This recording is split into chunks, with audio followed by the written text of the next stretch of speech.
जब ये पेशेंट मेरे पास आई, उनकी सबसे बड़ी कंप्लेंट थी, डॉक्टर मेरा सिर घूम रहा है, लेकिन केस यही ख़त्म नहीं हुआ। Let me share an acute case of 41 years old female patient.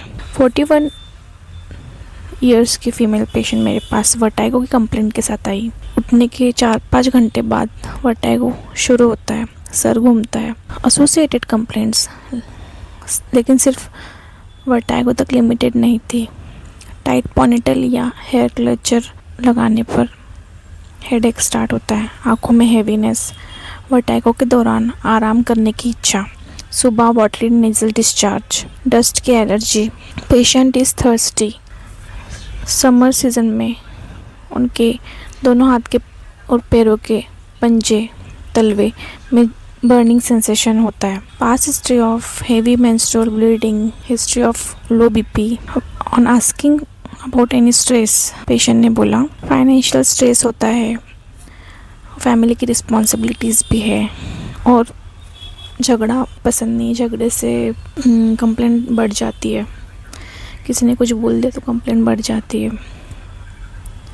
Having moles and what's on the face, having past history of typhoid since 15 years back, history of low BP, history of dysmenorrhea with severe bleeding once in the past, family history of maternal grandmother having hypertension। इसके बाद मैंने सभी symptoms, physical, generals, past history और mental generals को analyse करने के बाद on the basis of totality of the symptoms carcinosinum 1M का एक डोज दिया और पेशेंट को फॉलोअप के लिए 15 डेज बाद बुलाया। 15 दिन बाद जब पेशेंट फॉलोअप के लिए आई, उन्होंने बताया कि वर्टाइगो पहले से कम था और सुबह होने वाला वाटरी नेजल डिस्चार्ज भी कम था। पेशेंट को लगातार लगभग 3 से 4 मंथ्स तक फॉलोअप के बाद वर्टाइगो कंप्लीट बंद हुआ, हेडेक कंप्लीट बंद हुआ, वाटरी नेजल डिस्चार्ज में भी इम्प्रूवमेंट आया।